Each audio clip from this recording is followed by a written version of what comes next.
Hello, I'm Alison Lagrange, and today we have a special show for you, Resurgent Africa. Amid the coups and the crises, there are many positive stories from Africa that often get overlooked, but not on this show. Today we take you to countries around Africa to tell you stories of hope, positivity, and innovation, and give you a glimpse into the lives of the people who call this vibrant continent home.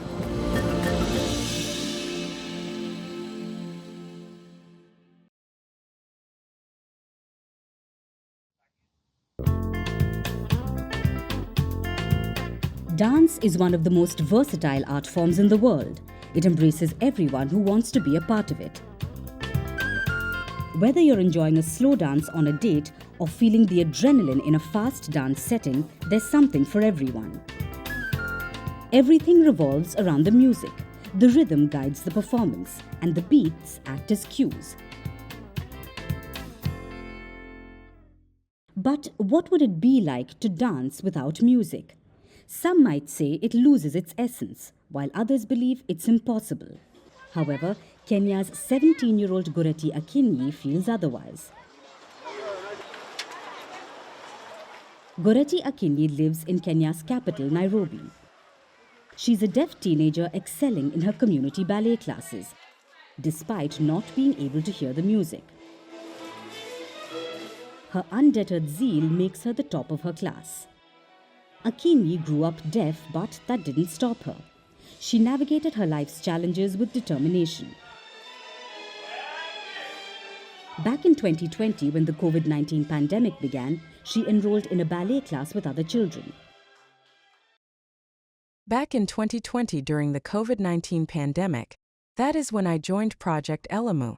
I was the only deaf girl, but Michael Wamaya, founder Project Elamu, was so willing to help me, and I remember them wondering how I would do it now because I am deaf and it is about dancing. So I had to copy what the hearing are doing, as I can't hear and speak as well. Her typical day starts by helping her mother with their business. Her family runs a grocery shop.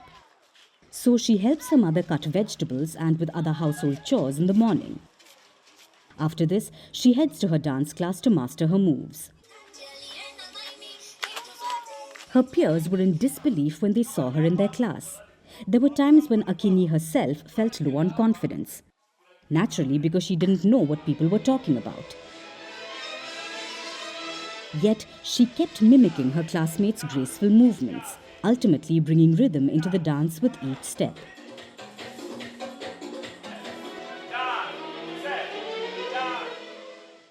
I copy the dance movement from others because I can't hear or lip read. I just want to ask if ballet can have a rule where they count 1 to 4. And then they change the body movement and act. Deafness is no obstacle to Akinyi's passion for dance. She has now taught her friends sign language so that they can freely converse with her. The 17-year-old has no plans to stop. She wishes to continue doing ballet even after she finishes high school. The dance class is run by a community-driven non-profit organization. The founder of the organization says they offer a space for children in Kibera. Everyone is welcome there. We don't discriminate in this place. Whichever capability you have, you're welcome in this place. And that's why we've realized even the special kids, you cannot even notice a certain kid is special in a certain way, especially when they are dancing, because they've learned to be together, to dance as a team. They've learned to respect each other, to love each other, to share whatever we have. Down, 2, 2, 3, down, 1. Akinyi's mother also feels that joining the ballet classes has changed her daughter's life. She says it's a joy to see her dance. Ever since she joined ballet, I have seen a great improvement. Even in terms of the way she dances, you would assume she can hear, but she doesn't hear. It's by God's grace that she has come this far. She is a person that you would not imagine could get to the same level of dancing and playing with those who can hear.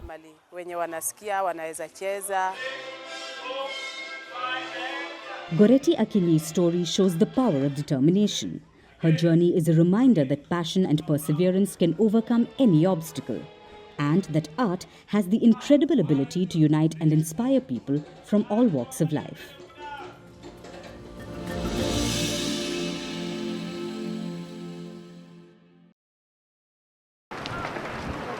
In the African country of Mali, the community bonds are strong. It is evidenced by their collective engagement in activities. One such activity is the annual replastering of the Great Mosque of Djenné, the world's largest mud brick building situated in the heart of the nation. Each year, thousands of Malians gather to safeguard their cultural heritage. Hundreds of people participate in the ritualistic plastering process, which is crucial for maintaining the mosque's integrity. During the event, responsibilities are divided among the crowd,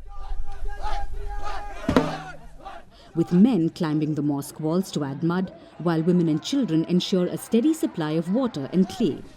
People every year look forward to this activity. I came to help. I carried water here. May God give us the chance to see this activity next year. This annual effort is essential. A new layer of mud must be applied before the rainy season every year. It's to prevent the building from falling into disrepair. It draws tens of thousands of tourists annually. The replastering serves not only as a practical maintenance task, but also as a symbol of peace for the locals. The plastering of the mosque is a symbol of peace. The poor, the rich, everyone is here for this activity. We will continue this tradition from generation to generation. We will pass it on to our children, and they in turn will do the same. Each year, the organizers choose a leader from among us. This plastering protects the city of Djenné.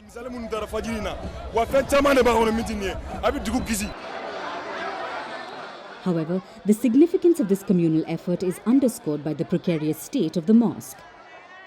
The building is a UNESCO World Heritage Site, but it has been on its danger list since 2016. Only those sites are added to the list that face an imminent danger. The threats can range from rapid urban or tourist development projects, land destruction, and rising sea levels. Mali in particular has faced political conflicts and civil wars, with Islamist insurgencies spreading across the country over the past decade. The gravity of the situation was highlighted in 2022. Mali's main military camp was attacked by Islamist militants. It nearly jeopardized the annual mosque replastering event. In 2020 and 2021, Mali saw violent military coups. And ever since the military junta took over, the woes of the people have worsened. From the cost of living crisis to their economy taking a dip, Mali has witnessed it all. However, amid political conflicts and civil unrest, people come together to preserve something that's their own. They don't shy away or think that there is danger. They take pride to give back to their society. A lot of people talk about insecurity, and we hear that we can't come to Djenné because there is insecurity. The annual replastering of the Great Mosque of Djenné in Mali stands as a testament, a proof of the community's unwavering spirit of community and resilience in the face of adversity. Despite the region's tumultuous history marked by political conflicts and militant insurgencies, the collective effort to safeguard this UNESCO World Heritage Site symbolizes the deep-rooted commitment of the Malian people. They want to preserve their cultural identity and heritage to ensure that their shared legacy endures for generations to come.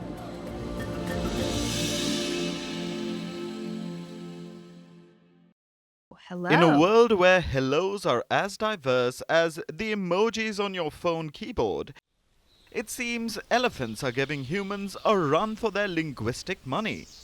Move over hello, as there is a new greeting guru in town, and they have got trunks. According to a recent study by the Jafuta Reserve in Zimbabwe, elephants have been caught red-handed or red-trunked. They were observed engaging in a symphony of greetings in the reserve, from ear flapping to trunk reaching. These gentle giants are pulling out all the stops. We had seen that when they separated and reunited, elephants used a lot of different movements. They flapped their ears, they spread their ears, they reached with the trunk. And we wanted to know which of these were directed. So if they would use more visual gestures when the recipient was looking at them, or gestures that make a sound when they weren't. The researchers kept a close eye on 9 elephants, 4 females and 5 males in a semi-captive state. They were allowed to go wild and free during the day. However, at night they were kept in stables. But hold on to your tusks, as this is not just a visual spectacle. It is a multi-sensory extravaganza. The elephants have at least 20 types of gestures. They meet each other with sounds like rumbles, roars and trumpets, adding some serious flair to their already impressive repertoire. There's also a difference between how female and male elephants greet each other. Female elephants have bond groups. Studies show that when different groups meet each other in the wild, they engage in elaborate greeting ceremonies. The male elephants have weaker social bonds. Researchers call their meet and greet a risky reunion. It's a hostile interaction. They mainly meet by smelling each other. So, smell plays an important role in the world of elephant greetings. Who needs a fancy cologne when you've got secretions from a unique gland? Elephants use this unique gland to urinate, defecate, and secrete. It's the elephant equivalent of a signature scent, minus the overpriced bottles. And they also often used defecation, urination, and had temporal gland secretions, which could be because of the excitement of seeing each other, but could also be because elephants rely extensively on olfaction. So these secretions might actually convey some information to the greeting partner on who they are, if they're at a distance, on what's going on with them, how excited they are, or even their sexual state in the wild, especially. But what's really heartwarming is the empathy and tenderness displayed by these majestic creatures.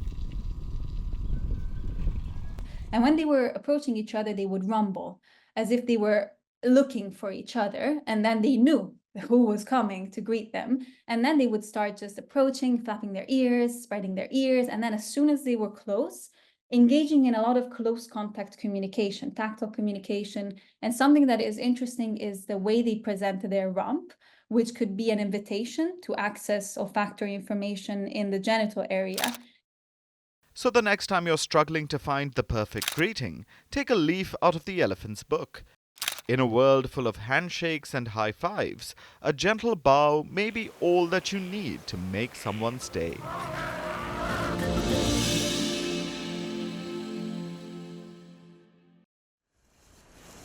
In central Kenya, a crucial battle is being fought for the wildlife. A battle to save birds of prey from the brink of extinction. Dozens of veterinarians are dedicated to healing and protecting these magnificent creatures. The Soisambu Raptor Center is one of the few sanctuaries providing safety for these birds. According to a recent study by a US-based non-profit organization, the Peregrine Fund, Africa's raptor population has plummeted by 90% over the past 40 years. You can go down a road today for maybe 200 kilometers and not see a single raptor. As you did that 20 years ago, you would have seen 100. It's that obvious a decline.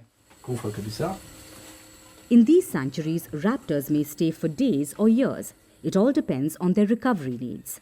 The staff frequently travel across Kenya to rescue injured birds.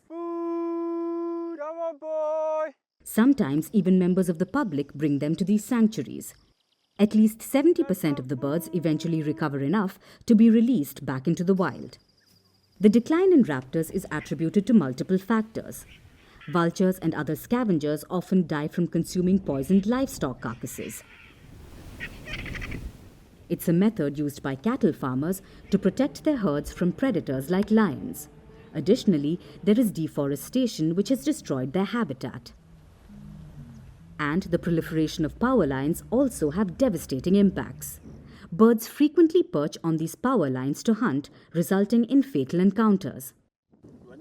The Soisambu Reserve is also now marred by dozens of giant electricity pylons installed in recent years. Veterinarians are concerned about the rapid decrease in some species, fearing that the conservation efforts may be too late. Some species are on such a precipitous decline that it doesn't matter if we do put in those conservation initiatives, they will go to extinction. We're too late. Raptors, which can live up to 50 years, reproduce slowly. They only lay one egg annually. Conservation is further challenged by limited funding. Kenya prioritizes resources more towards prominent wildlife such as lions and elephants. But how much can these veterinarians do all by themselves? They say they need full assistance, permissions and finances from the government. The status of vultures in Kenya is not good. Of the 8 species that occur in the country, 4 are critically endangered and the other 4 are endangered. So they depend on conservation measures for their survival. Birds of prey also struggle with negative public perceptions. Experts say vultures are seen as ugly, unsightly, dirty and disgusting. These misconceptions have led to harmful practices. Some communities also fear owls and lappet-faced vultures due to superstitions. Despite the daunting decline in raptor numbers, veterinarians still remain hopeful. They say there's room for optimism, as some severely injured birds have made remarkable recoveries. Some even return to visit after being released. It demonstrates their resilience and the sanctuary's impact. The fight to save Africa's birds of prey continues. The dedicated efforts of these sanctuaries provide a glimmer of hope. Their work is proof that even in the face of overwhelming odds, every act of conservation is vital and can make a difference.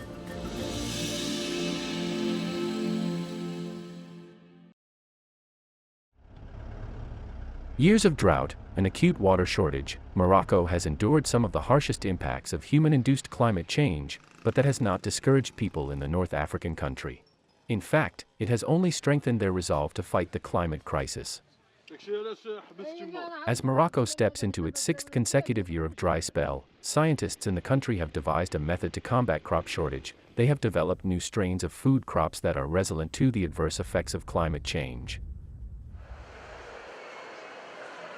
Morocco's Institute for Agricultural Research has come up with around 50 new species of grains, legumes, and oilseeds. They have been tailored to respond to the drop in agricultural yield. Scientists expect the new climate-resilient crops to boost production by a massive 50%, and although the research into the crops remains in the early stages, trials have already begun in various locations like Garb, Ses, and Tadla in central Morocco. In the past, occasional drought in Morocco were followed by periods of rain, but now, the country is assumed to have entered a prolonged dry spell, and years of dry weather have threatened the agriculture sector. There is a severe drought this year, which led to a rise in the cost of fodder and a decrease in the production of livestock, such as sheep and goats, which did not reproduce as before.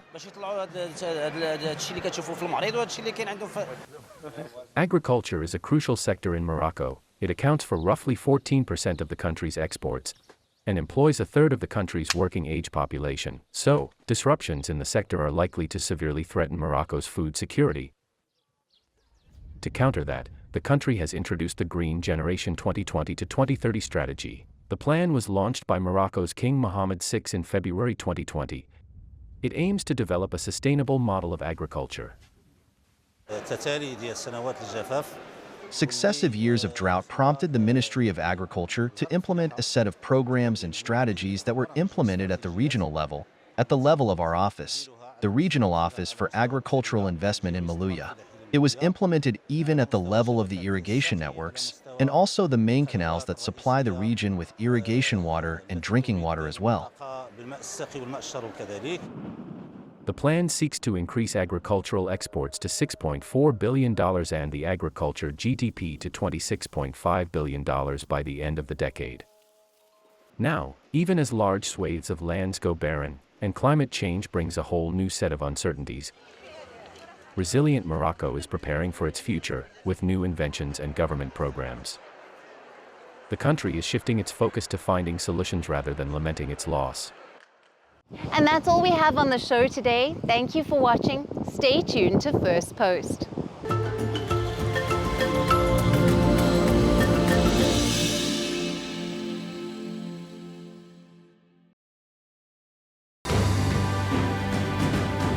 Firstpost reports from the world's second largest continent. Hello, I'm Alison LaGrange. A very warm welcome from Durban, South Africa. We get you the news and the newsmakers from Africa. South Africa goes to the polls on the 29th of May. I will track the election and bring you ground reports. Is it the end of the road for the African National Congress? And will former President Jacob Zuma stage a dramatic comeback? From elections to climate change to innovations and opportunities. As the world's attention shifts, we report from Africa, the heart of the global South. Join me every weekday live on First Post.